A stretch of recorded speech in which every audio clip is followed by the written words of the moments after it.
Hello, everyone. My name is Arnav Pandey. I am the Chief Operating Officer of Tech Optimum and your host for the Tech Optimum podcast, where we're going to be interviewing a bunch of CEOs, members from different startups, and we're going to be also holding a lot of live events in this channel. And we're really excited to start off our podcast with our guest, none other than Super Jule Braun, the CEO of Super Purposes. Hey SJ, how are you doing Hi. today? Hi, I'm good. And Arno, just to let everyone know here, you and I are friends. That's why you call me SJ. Yep. Yep, we're great friends. So, would you like to tell our folks what Super Purposes is and what Super Purposes is trying to accomplish? Sure. So, at Super Purposes, what we do is we help people get a purpose-filled career in a very short amount of time. So, if you can imagine, most people do not know how to manage their careers.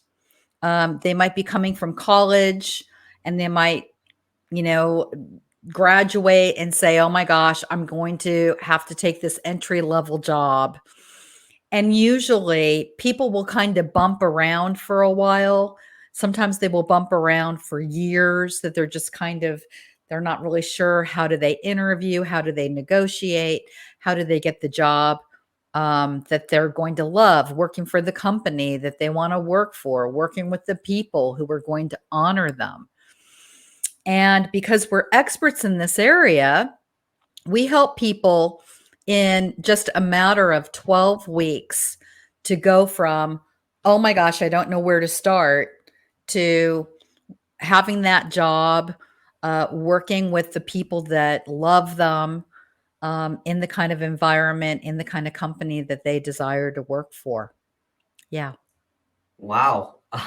That's quite the achievement. Have you how many people have you helped out so far get into a purpose-filled career?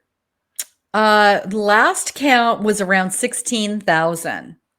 Oh my God. But it's been a while since we've kind of counted up everybody. I imagine we're probably more closer to 18,000 by now, but I don't know that for a fact. We'd have to go back and do some math.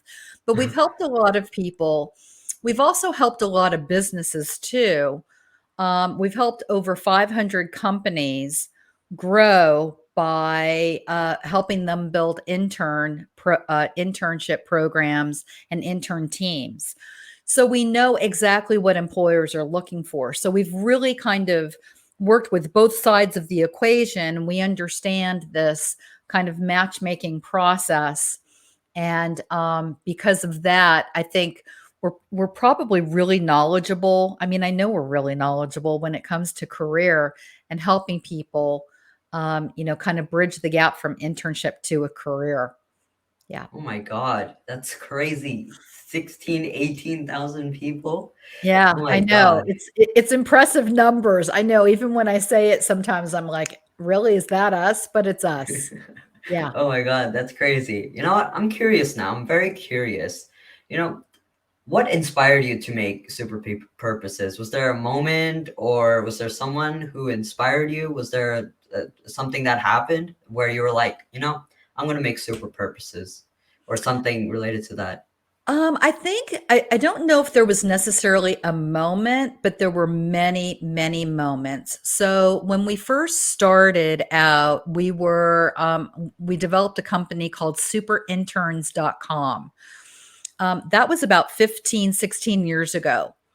And in that business, we helped interns get internships and we helped businesses get intern teams. And we would put those two groups of people together. So we kind of had a matchmaking service of sorts. Over the course of time, helping lots of people get internships and then helping them with their careers, I kept hearing from people over and over and over again. I would ask them the question, why are you here? You could have done a lot of different things in 200 hours, but you decided to do an internship. So, why internship? And everybody said the same thing. Everybody said to get experience. And then I would say, for what?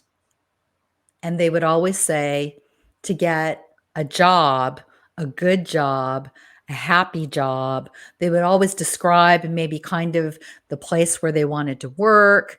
They might describe the kind of people that they wanted to work with.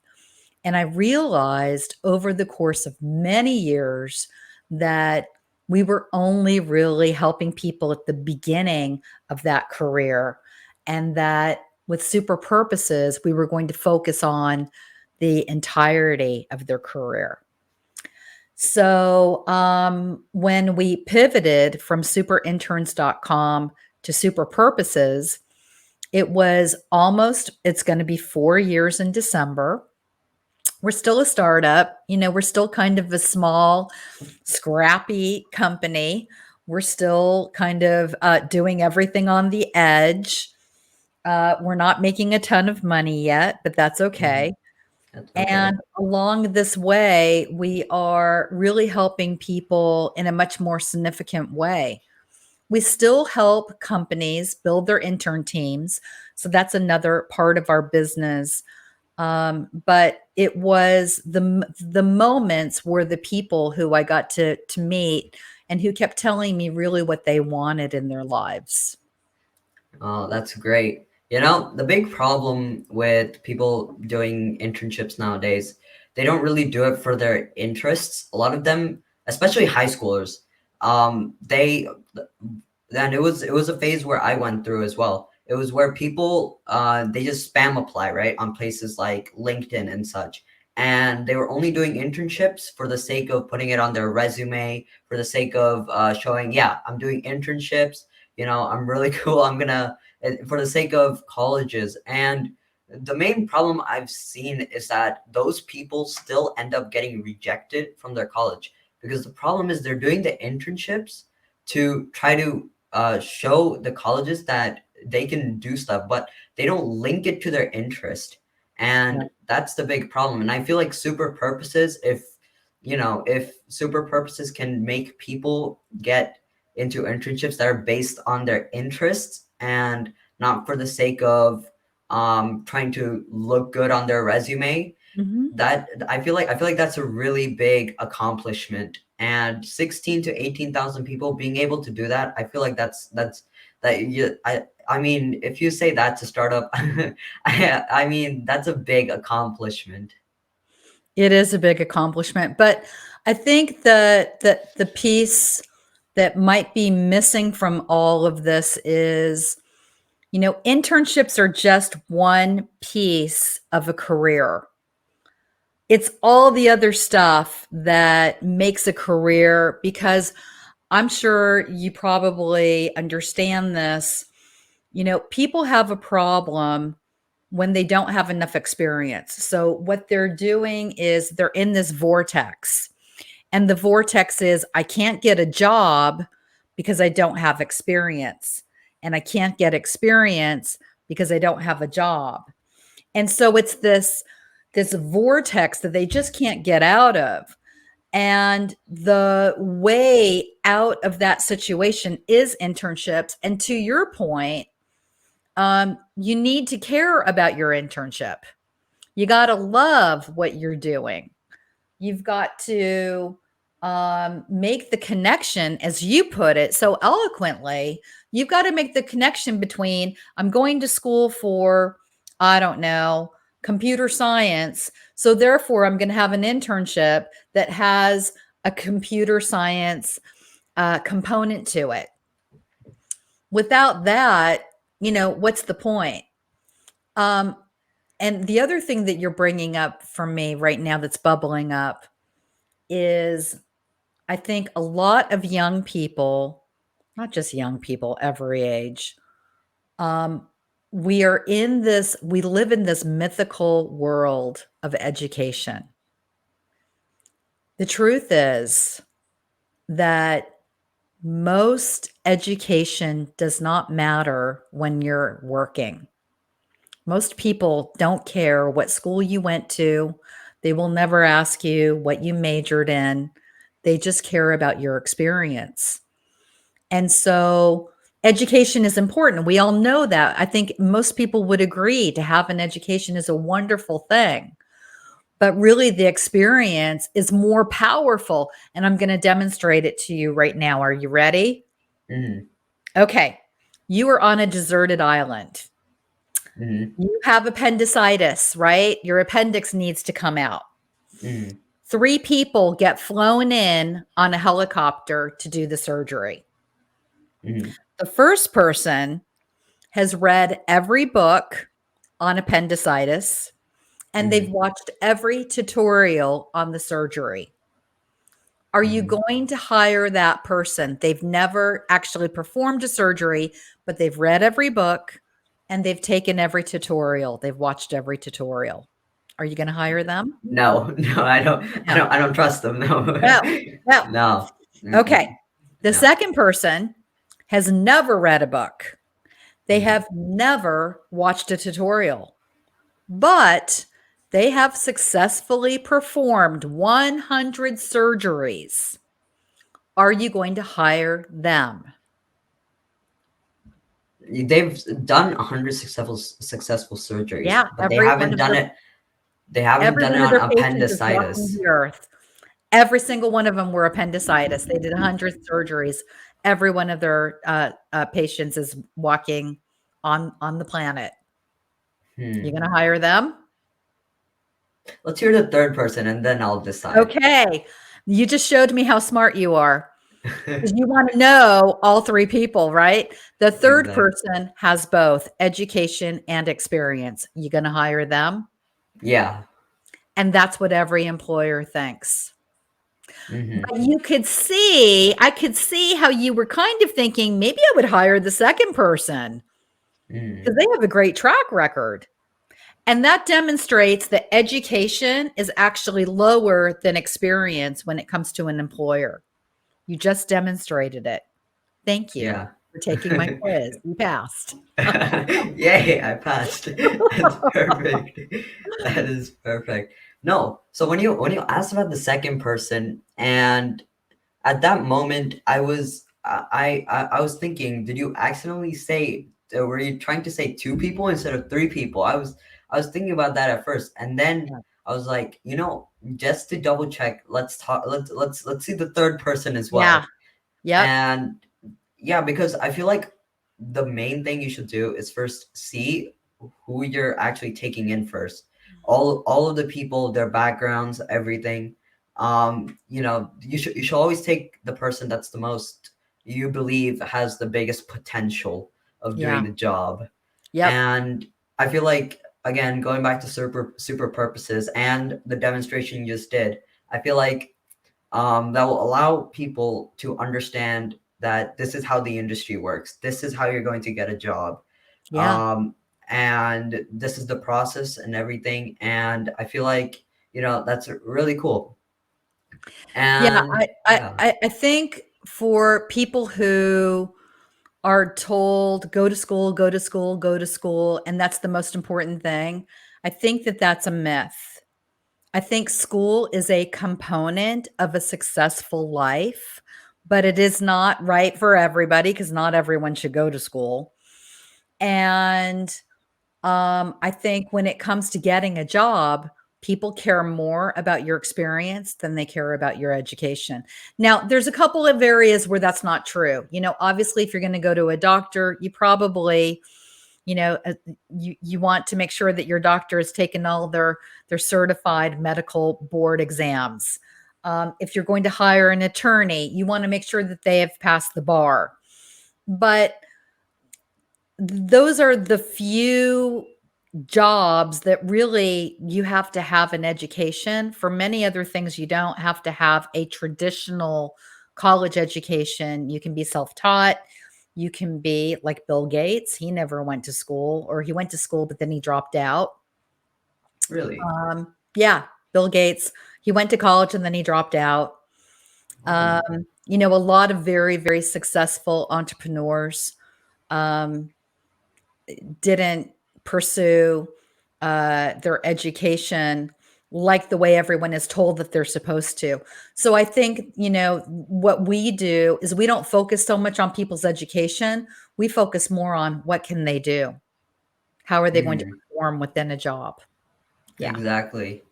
Yeah, I feel yeah, and that's so do you think colleges should do the same thing, right now because colleges are still taking in from what I've heard and from what a lot of high school students are still stressing out about are stuff like GPAs and all that stuff. Mhm. And I feel like that doesn't really bring out your true self. So do you think colleges should move out from that spectrum and move into like 100% just extracurriculars and what you're trying to do, being yourself? And what's your opinion on that? Oh my goodness, you're gonna get me in trouble with all of my academic friends. So I'm a real renegade when it comes to this topic because I think the more experiential a education is, the bigger the career you will have. I wish that our traditional education focused more on critical thinking skills. That's one of the things that I find probably the most when I meet new teammates. And again, I'm talking about a certain age, maybe even like people who are under 25. They haven't quite developed yet those critical thinking skills. They weren't taught them in college or in high school. And so that's something that usually we hope that to get that developed very quickly when we work with them. But when people have been around and they're older and they've taken a couple tumbles, they've been around the block a few times. They've had problems they've had to solve. They've had maybe some moments where they're like, "Oh my gosh, I don't know how I'm going to pay this bill. I'm going to have to go out and hustle and make some money real fast and be creative." Those are the people that develop those critical thinking skills about really figuring out how to work the problem. So, to answer your question, I think um, educators would really benefit by all getting a job.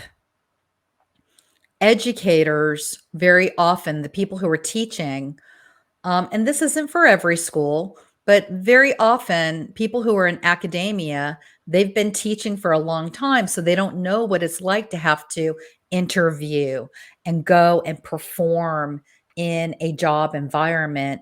They're just used to the safety and I say safety and I don't want it to sound glib, but they're used to being in a classroom, which is a totally different environment than um, a real working business atmosphere. Mm, Yeah. Did I yeah. answer your question? Oh yes, you did Okay. totally. Okay. Yeah, I'm I've. a big proponent of Montessori school. So whenever I meet people who've gone to Montessori school Mhm, as young children, I'm always like, okay, I want them on my team. I want mm, that person on my team because those little kids from kindergarten, first, second, third, whatever the age range is, they are they're learning about things that they care about. So they will learn how to maybe they're just interested in drawing and they'll spend most of their time drawing. mm, And then they'll get tired of drawing and then they'll move over to maybe playing an instrument. And so it's a different way of learning. But I think what gets sparked in a Montessori school is the love of learning. And once when you have that, you'll have that the rest of your life. mhm. So, yeah, that's Yeah, that that's a yeah. sponsorship for Montessori school. No, I'm not being paid by them. I got that. I mean, did you go there to No, Montessori? no, No. but one of our clients was Montessori school. So I Oh, I learned a see. lot about working with those people, the teachers, I saw the students. I learned a lot about what they do, and it is quite extraordinary. Really? Yeah, Yeah, I feel like I should research about that. It sounds really interesting, Montessori school. I've never yeah. heard of it, but it sounds really cool. So then, okay, you know what? You sparked me with another question. Okay. Let's say you're an interviewer of a really big company, right? And you're taking in computer science students. Yeah. Like for example, you're an interviewer at Google. Do Okay. you would you even care about what college they went to?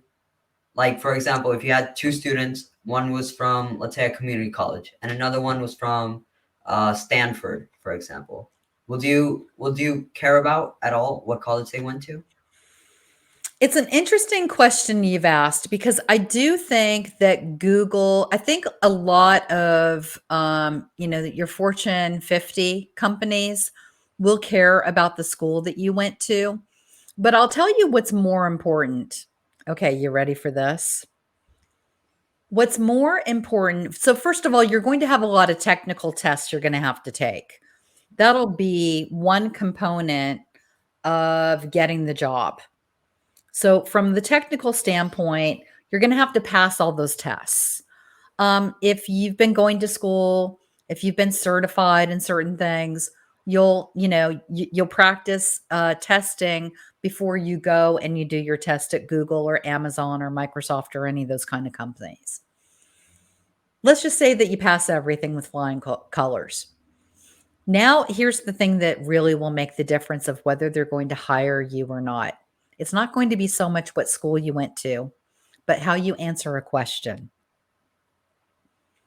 So, most people fail right away.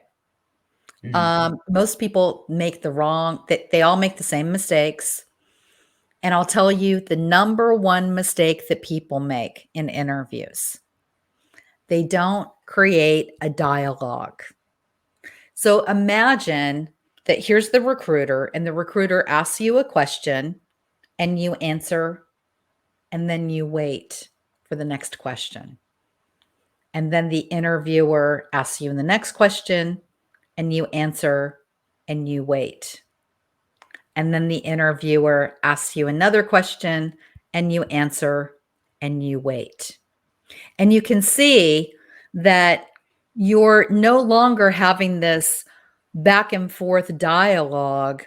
You're kind of not even on the same level as the interviewer because the interviewer is like, oh, they're acting like every other candidate I've ever had. And what you need to do is create a dialogue, a back and forth that you were asking questions throughout the interview. So an example of that might be if you asked me, what's your greatest strength?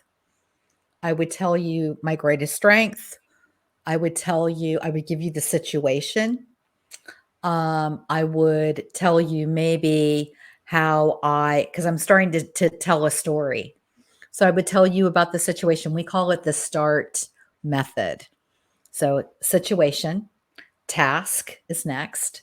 So then I would tell you kind of how I made a plan around the situation.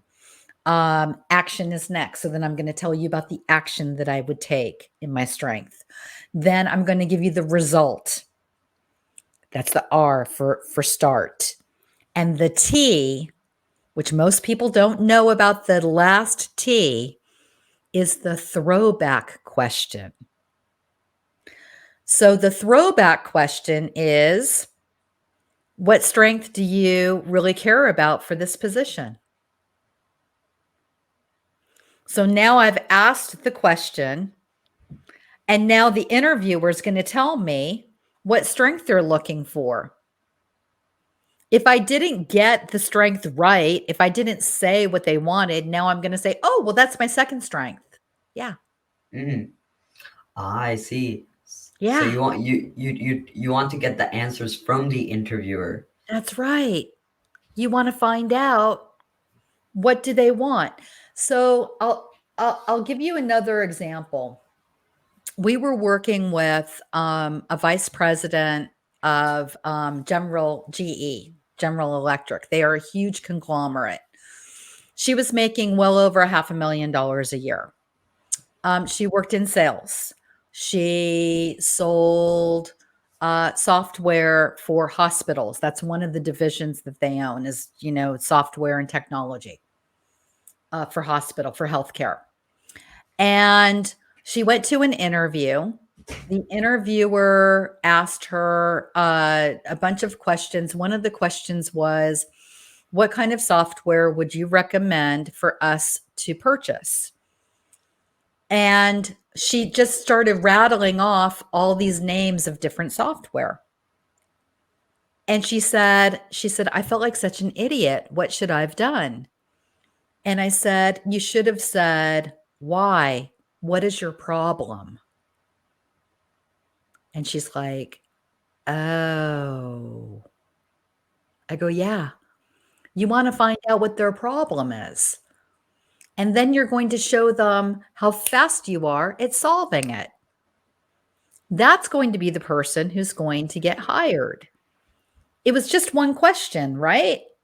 But Mhm. now it's going to have the other person go, oh, well, what's the problem? Well, okay, where do I start? Well, first of all, we have this problem, and da da da da da da. And now they're starting to tell you really how much they need you. And now you're going to be able to come back and go, oh, I'm really familiar with that problem. Actually, where I am right now, I just worked on a similar problem. Here's the situation. Here's the task. Remember, it's START. So START, it's an acronym. Here's the situation. Here's the task.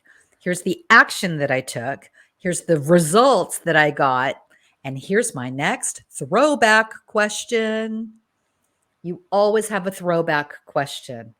Now, for every question that you get, you don't want to answer and give a throwback question every single time. You want it to be, just a regular conversation. But I think people make that mistake just sitting there waiting. There's these long, awkward pauses. And Mhm. it's just a dialogue between you. You're a human being, they're a human being. Just have a general conversation. Yeah. And when they meet you and they start to fall in love with you in this moment, they're going to be thinking, I wonder if Navav Arnav wants to go to happy hour with me. You want them to start thinking about you, Arnav, about, would Arnav play on our softball team? You want them to start thinking about you as being a colleague. Mhm. That's interesting. What you said, a lot of this stuff, I feel like not a lot of people do. A lot of No, people, this is yeah, why this is why we're the authority on career, because we exactly. teach people the things that they don't know how to do. Yeah, Yeah. and that's crazy. So I wanted to ask you about something. So you guys will be releasing your career changers, how to get a purpose-filled job in 12 weeks. Yep. And it's going to be a blast, I'm sure. Yep. So do you want to give an in-depth description about what it's going to be and how you our viewers will be able to access it in case they Yeah, want so to? right now we sell 5 online courses, so one of those should satisfy pretty much everybody. We have a college course for college students and recent grads. We have a course for trans and gender nonconforming folks. We have a course for military spouses. We have a course for career seekers. And we have a course that's really based upon the pandemic. So people that were struggling getting remote work, that's what that course is for. The course that we will be launching in January of 2023 will be for people who are changing their careers. These are really for probably older folks, people who will be in their, I'd say, mid 30s to 50s, where maybe they got into a job because their parents told them, I want you to be an accountant. We all know those people, right? We all know the people that went to a very specific school and they did everything that their parents told them to do. And then later on, they look back on their life and they're like, I hate accounting. Why did I ever do this? And when people get older and when they have more of a separation from their families, like they start their own family, or maybe their parents pass away, I see a lot of people changing their careers after their parents pass away. It is astonishing A how lot of many people people. come. It's really fascinating how many people come to us and they're like, "Yeah, my dad passed away 10 years ago and my mom passed away last year and I want to change my career." And I'm like, what were you waiting for?" And they will say things like, "I was waiting for my parents to die because they just wanted me in this career and I did it and I didn't love it and I hated it. And now that they're both gone, I can actually do what I want to do in life." You would be astonished how many times I hear something like that. I know it's pretty extreme, but it happens a lot. Why do you think parents push their children into going to a certain job in the first place? They're living vicariously through their children. So sometimes we will see this particularly with immigrant families where the parents would come to the US and they wanted to bring their children up in America. They wanted their children to have a better education than themselves. And they have very particular ideas about certain professions that will be secure, that will make a lot of money, and that maybe have some prestige. And I understand the parents' desire that they want better for their children than they have for themselves. I totally get that. I think what parents forget is that they've lived their lives. They need to let their children live their own lives. Hmm. And depending upon which family you talk to, you could get a lot of pushback. But yeah, there's a whole group of people who go through a career change once when when they're further away from their families. Again, maybe when they get married, they start their own family, they've got two incomes, and now they're like, you know what? I really, really, really hate uh doing, I don't know, name something that somebody might hate. It could be anything. They might really hate being a technical writer. I really hate being a technical writer. It is so friggin' boring. I have to work with all these engineers. It is the torture test. They might just hate it, right? And they might be thinking, I want to do my next career. I've always loved music. I've always played instruments. I want to start a band. I want to do music. Um, I want to do music for movies. They might just, and I can visibly see when people talk about what they love. It's like unicorns and rainbows are popping out of their head. They get these big grins on their face. It looks like their face is going to be eaten by their smile.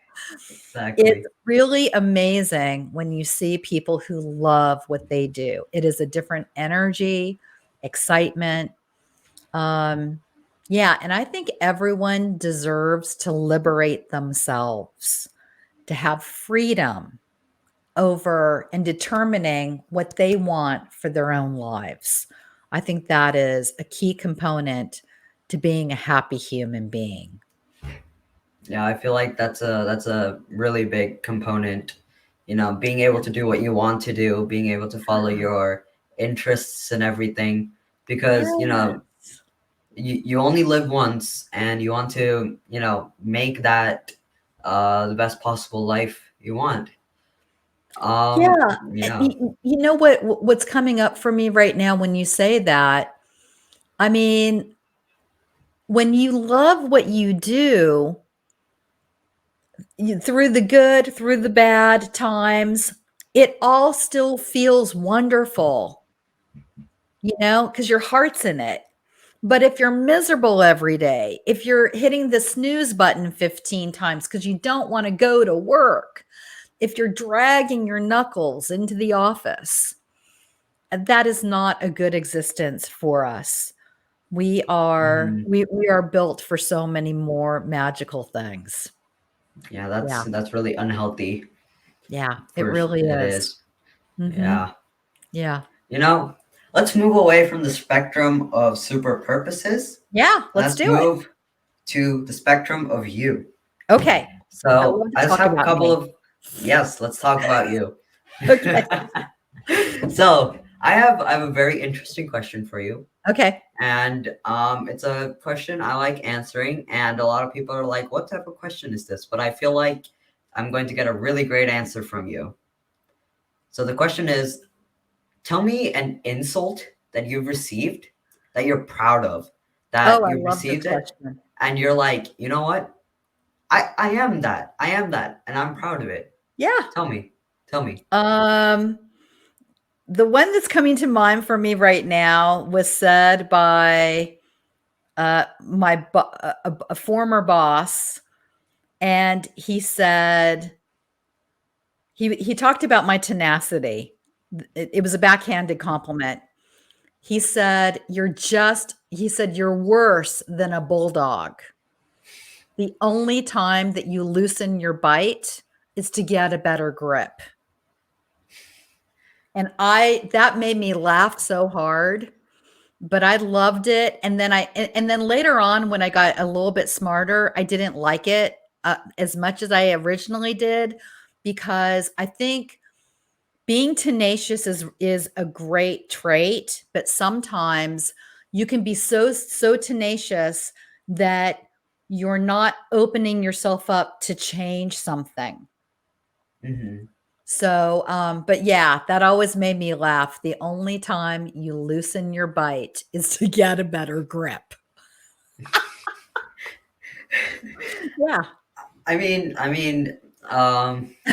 you love it, there's people that get an insult and they live by that insult. They live by it. It's their quote of the millennium. It's I it's love that. Yeah, it's like their armor. I do have a bit of a chip on my shoulder, from when I grew up and how I was treated. And, sometimes I saw myself as a victim, and sometimes I would be like, oh, yeah. And I do think that sometimes those insults can catapult you into orbit because you can use that as fuel to your fire. Yeah, I exactly. love that, Arnav. That is such a great observation you've made. Hmm. Very Exactly. smart. You know, let's take a person into mind, Albert Einstein. Yeah. Okay. A lot of people called him crazy. A lot of people were like, "Oh, what are you doing? What is this?" He was so young, and he was writing so much stuff in his notebook and stuff, and people were like, "Oh, what is this? It's not even from our curriculum. You're crazy." And now we think of it as, possibly the smartest person in the world. Mhm. The so many contributions he made and everything. And I feel like, all the people that get insults and stuff, I feel like they should really take role models like you or Albert Einstein into account. I And, you know, I don't think anyone has ever put me and Einstein in the same sentence. So thank you so much, my friend. yeah, that's the first person I can think of as like a role model, because I It's a take good Albert Einstein. one. He's a good Yeah, one. he's a great role model. Yeah. Thinking about role models, tell Okay. me, tell me your three most influential people in your life and how they have impacted you. Okay. I'm gonna go with I love Mel Robbins. I Who is absolutely she? adore her. She is she's so unique. She's done television shows. She's very motivationally oriented. She's super smart. I think that she's all about helping people get off their behinds and actually get into action. I love her tough love kind of way about her. She has one of the most viewed TED Talks in the world.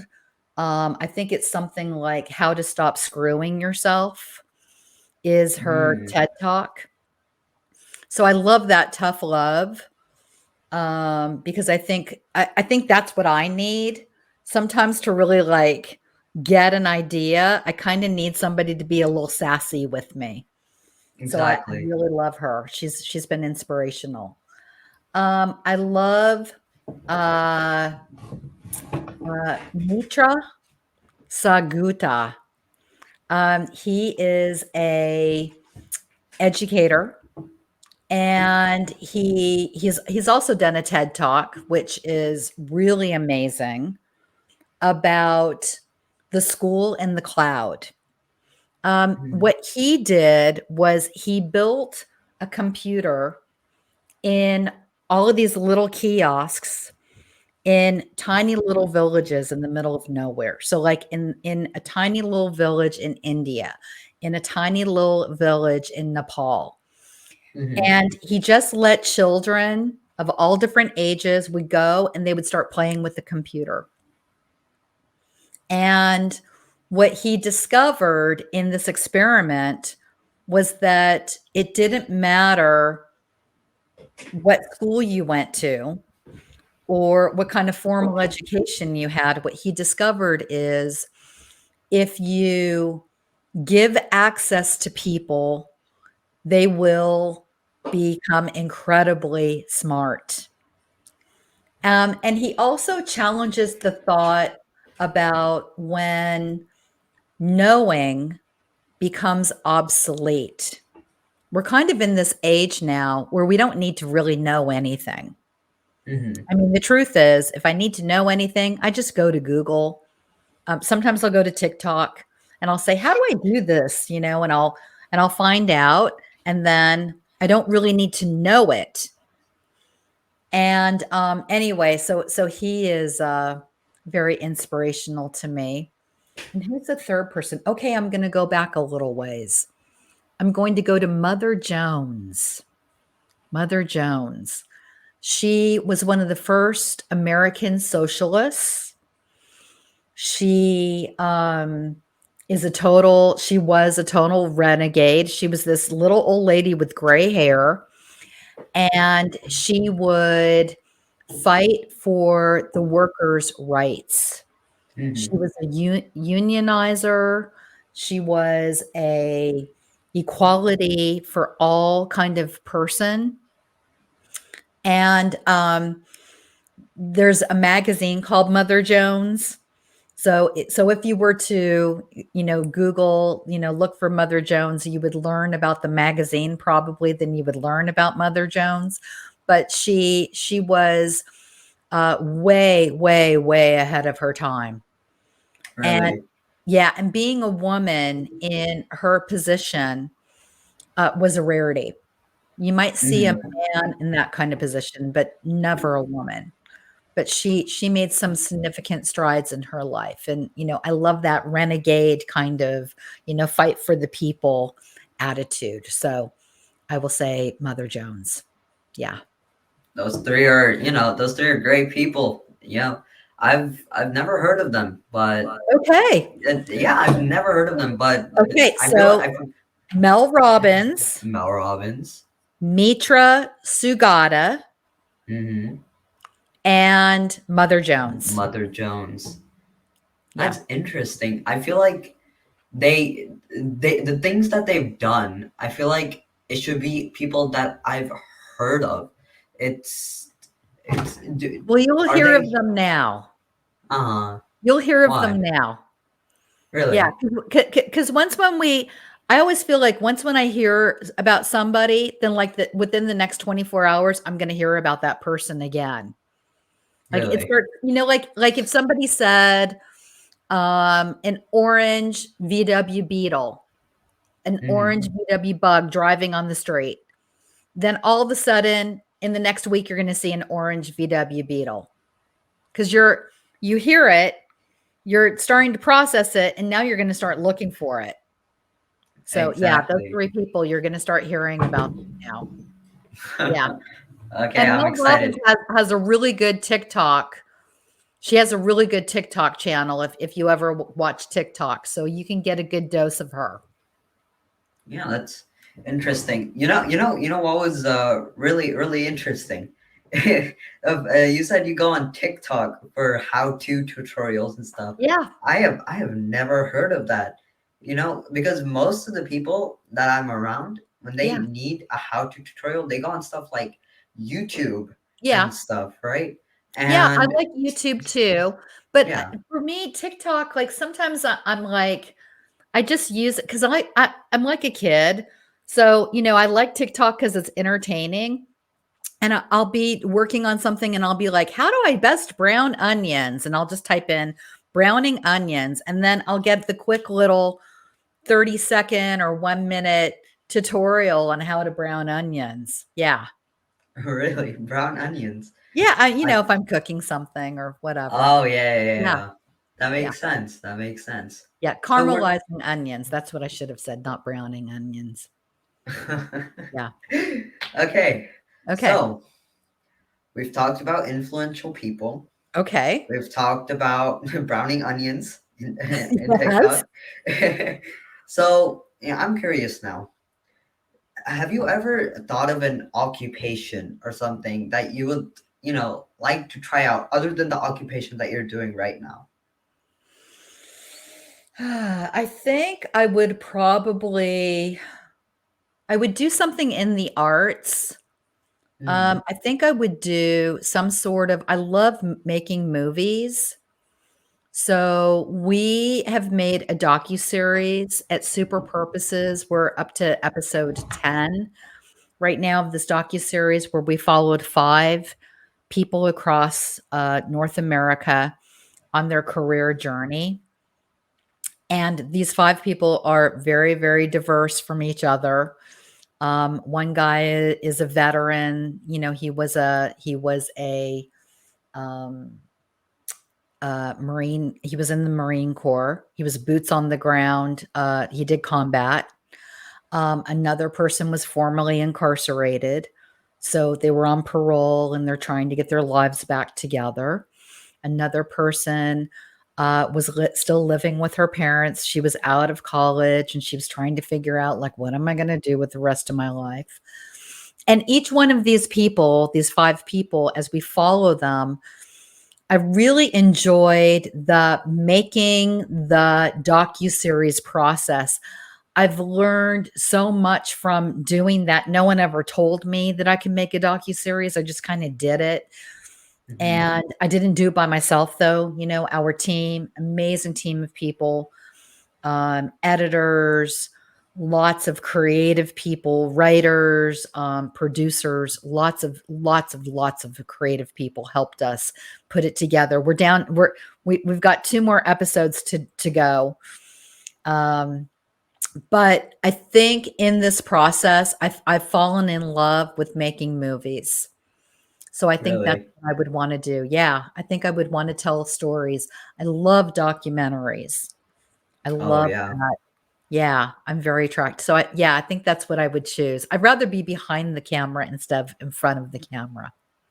Yeah, documentaries, a lot of people think they're underrated, they're not that popular, not a lot of people see them. I'm telling you right now, most of the documentaries that you see regarding like animals and stuff, they are the most top rated, I'm telling you, top rated shows and movies on IMDb.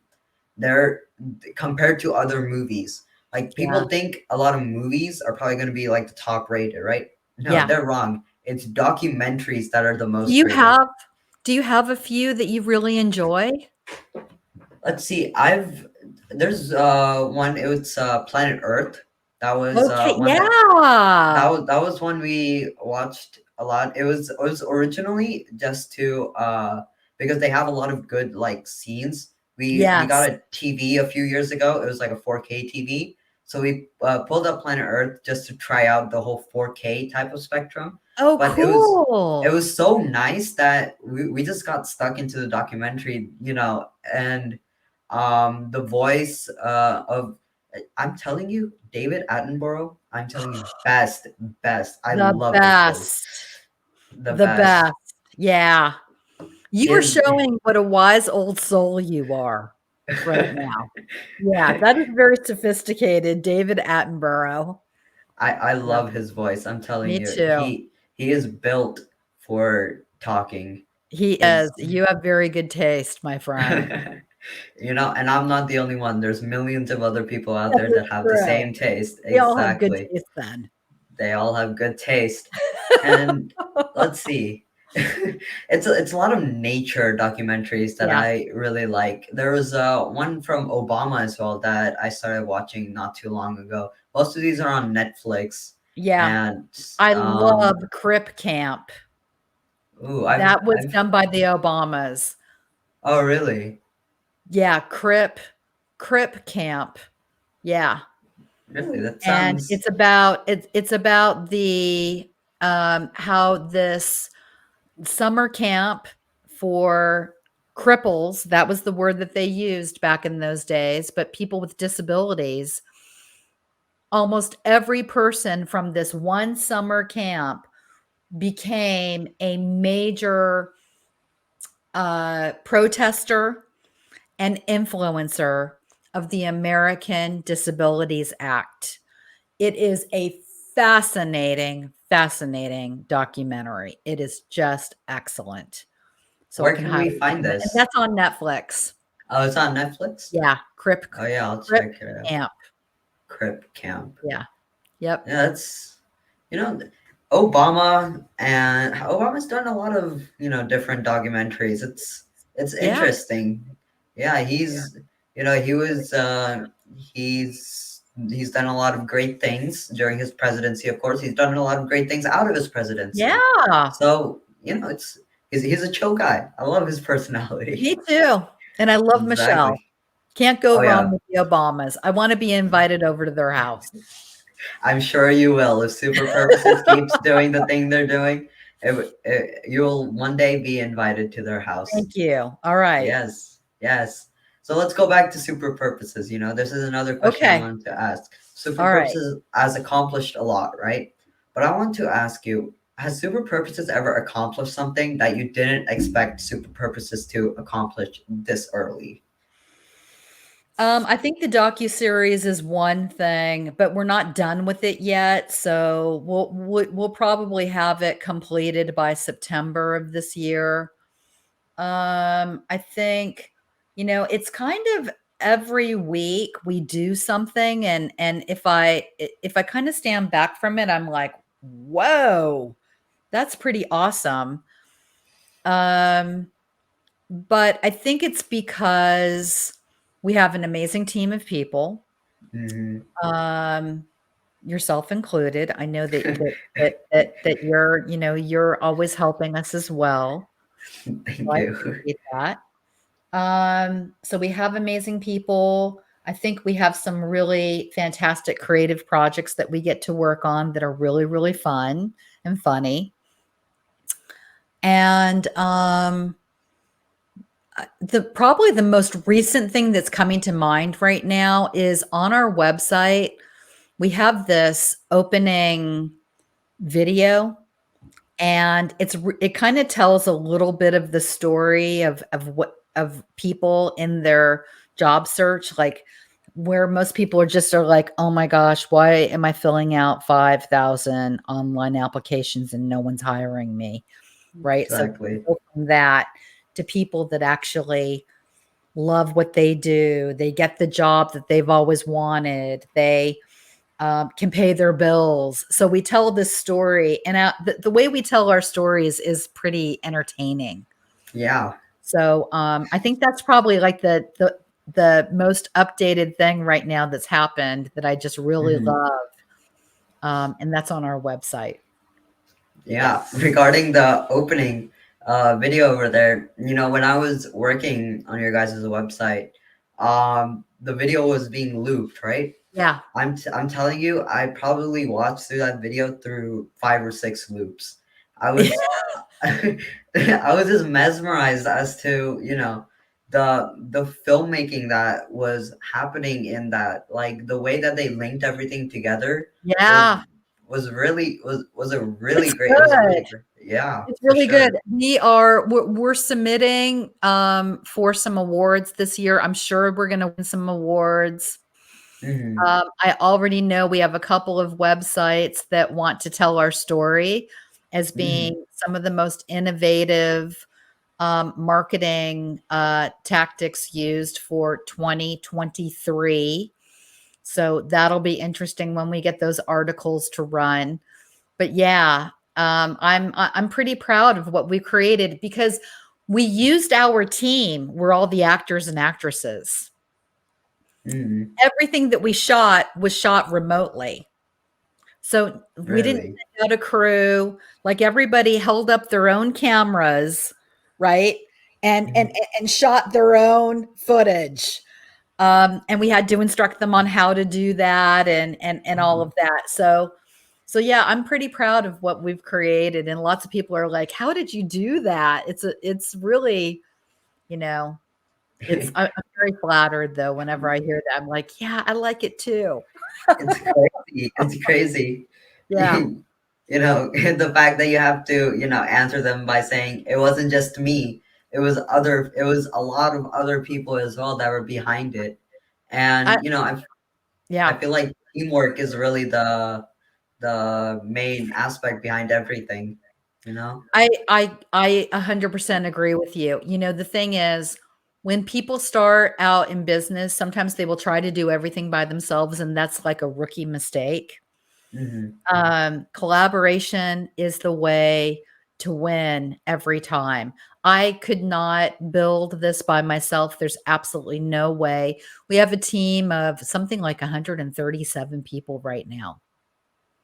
Oh my God. 170 137 137 people on our team. There's no way Jesus. that I could do all of this on my own. And all of those people, like you, Arnav, bring talent, ideas, perspectives. You have a different perspective than I do. So Hmm. that's what I think can be really magical when building a company. Yeah, it's Yeah. exciting. Quick message to our CEO, Sid, take notes. I'm telling you right now, take notes. All right. you know. So we have reached the end of our podcast. Oh, Okay. wait. It's the big question, the Okay. Here we podcast go. ending question. Okay. Okay. It's very important. I'm telling you. I have to get it really close for this one. Okay. What is it? Does pineapple belong on pizza? Yes. Oh no. Oh no, I come think it on. does. I mean, if you're Really? gonna have that type of pizza, then yeah, it does, but that's not the pizza I order. Yeah. Really? Yeah. What type of pizza do you order? Well, I'm a vegetarian, so Mm. I will usually have something with, like, sun-dried tomatoes, maybe, like, a Kalamata olive, some feta cheese, like, I'll have, like, kind of a Greek something kind of pizza. I don't go for the Mm. regular kind of pizza. So, Yeah, yeah. yeah. Yeah. But I yeah, mean, like, for people who like that Hawaiian pizza, I'm like, "Yeah, I'll take a piece of pineapple, sure." yeah, You're like, okay. "Absolutely not." No, no. Anything sweet on pizza, no. No, thank you. Okay. No. All No. right. As you wish. Don't have it. It's the biggest argument, does pineapple belong on pizza? Yeah. It's really ironic. I do not like pineapple on pizza, but I eat pizza with ketchup, But all the But people do that you hate like me for. pineapple? Okay, I like pineapple itself, Okay. but just the Not fruit, on like any pizza. like Yeah. juice or anything. Yeah. No, no. Okay. but Yeah. Okay. like just the fruit itself, exactly.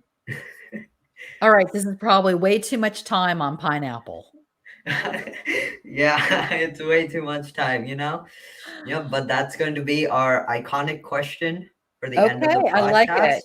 Yes, it's a great question. We're gonna, every year we're gonna see a graph. We're gonna see, how it looks on that argument, you I know? love that. You're going to do some analytics on your data. Dig it. Exactly. Awesome. All Yeah, right. perfect.